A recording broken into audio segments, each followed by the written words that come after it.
right, guys, good morning, good evening, good afternoon, wherever you're in. Guess what? Another value video for you here on the hacking for coaches, okay? Coaches and consultants who want to grow their business. We believe in real businesses. We believe in you building a business that is long-term.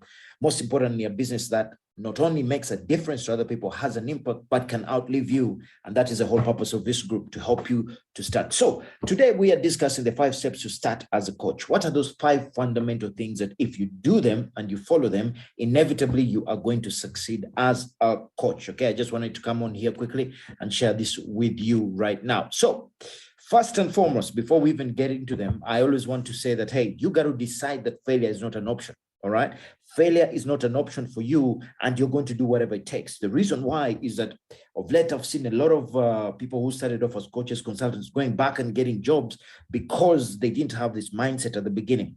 You got to decide from the beginning that, as far as I'm concerned, number one, failure is not an option. Why? If it is humanly possible, that means somebody has already done it. That means it is humanly possible for you. Okay. Number 2, you're going to do whatever it takes. That means there's some commitment, some dedication, and most importantly, you believe in what you're starting. All right. So let's get into these particular steps that you must take for you to start as a coach.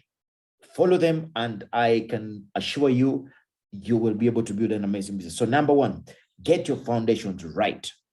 What are the foundations? You must decide on a niche. What group of people are you going to serve? How are you going to serve them? Number 2, what is their problem? Okay.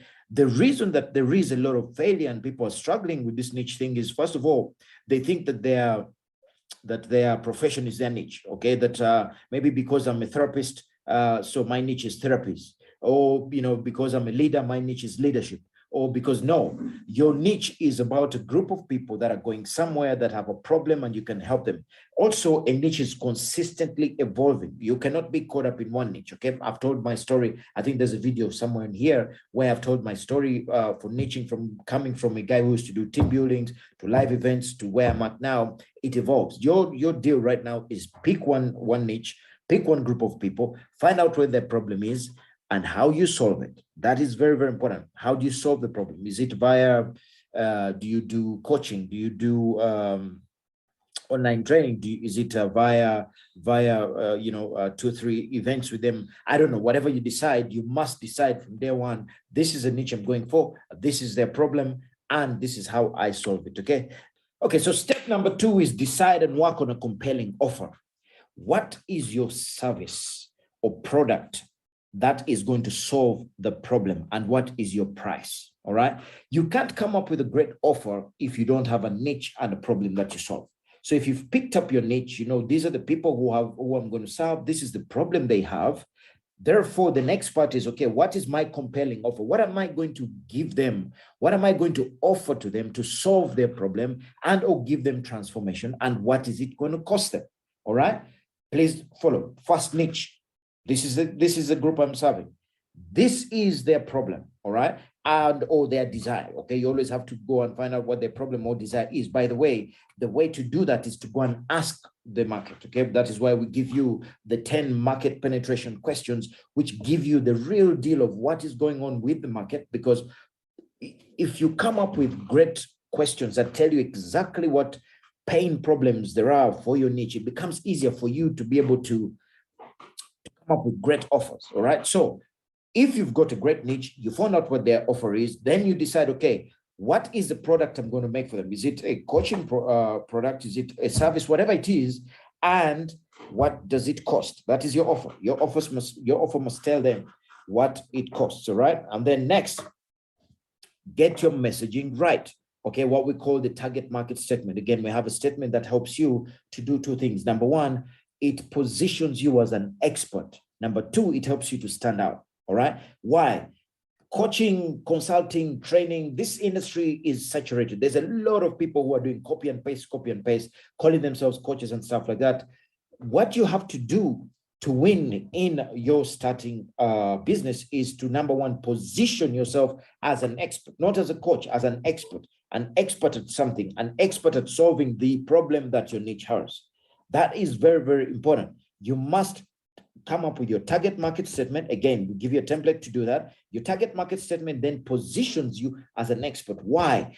If you don't position yourself as an expert, you're going to be competing with everybody else. You're going to be the kind of people who are offering, your therapies and or your solutions for, 5, 50, 10, 50, 100, $200. Okay.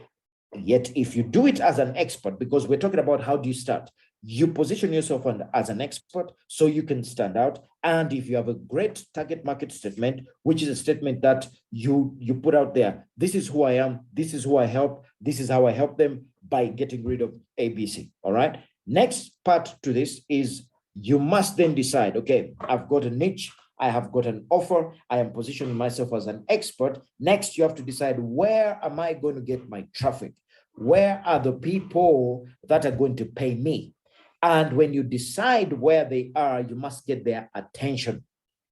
That is very, very important, okay? Because there's no point of opening up, having a great niche, and then you decide this is what I'm going to sell, and then you don't know where you're going to get your people, or you don't have quality traffic.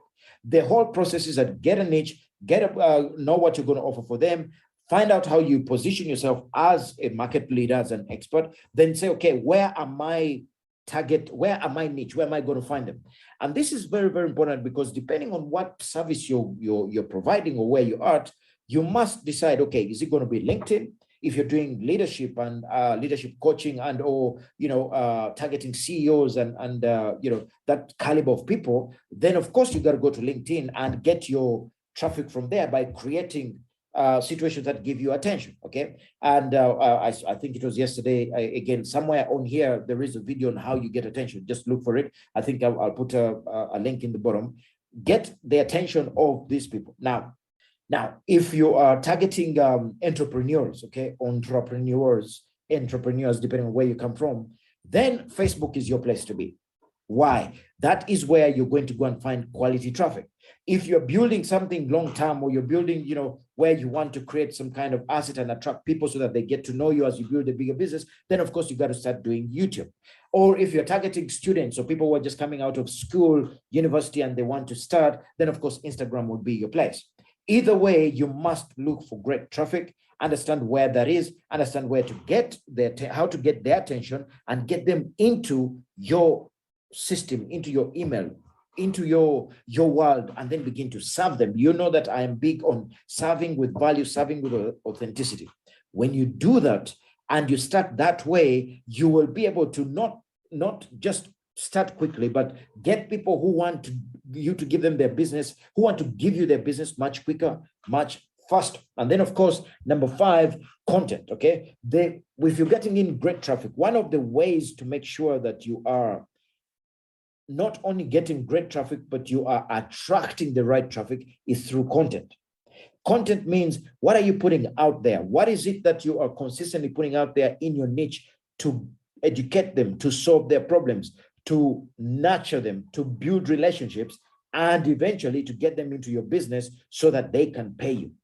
Okay, you must create a certain level of content that is going to attract, nurture, and build relationships so that you can truly be able to position as an expert. And then when you come to make the offers, it is much easier because they trust you.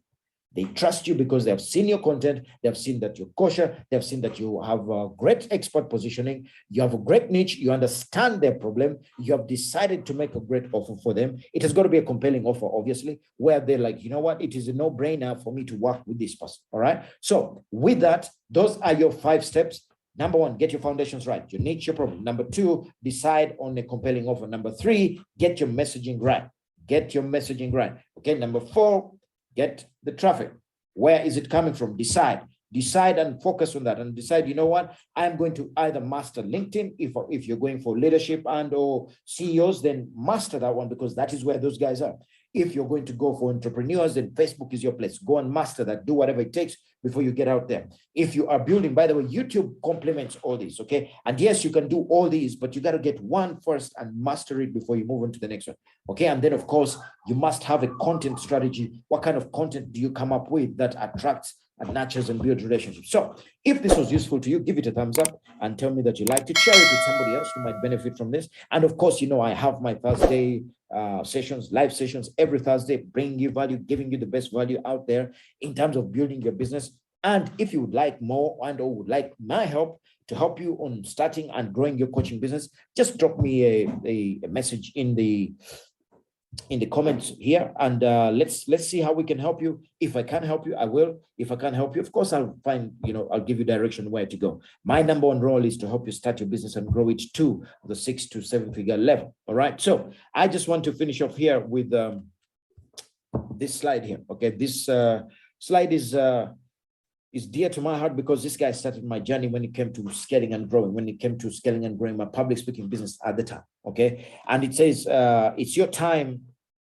Stop wasting it. Stop wasting the greatest opportunity in the world right now when it comes to the wealth and knowledge transfer ever. It is your business. And like he says, when you get the combination right, i.e. the 5 steps I've just shared with you in this industry, everything else opens up and you can make a lot of money, have an impact, and have a lot of fun. So if you'd like more of this stuff, like I said, www.intelligent-performance.com/free training, and let's get there. And of course, there's a lot more value that is dropped in the group. There's a lot more value that is dropped in the Growth Hackers for Coaches and Consultants group. If you want more of that, or you can check out the YouTube channel, Coach Phil. That is where we put most of this stuff. So apart from that, I wish you an amazing day. And I want you to know that you have the audacity to live life on your terms. Until next time. Peace.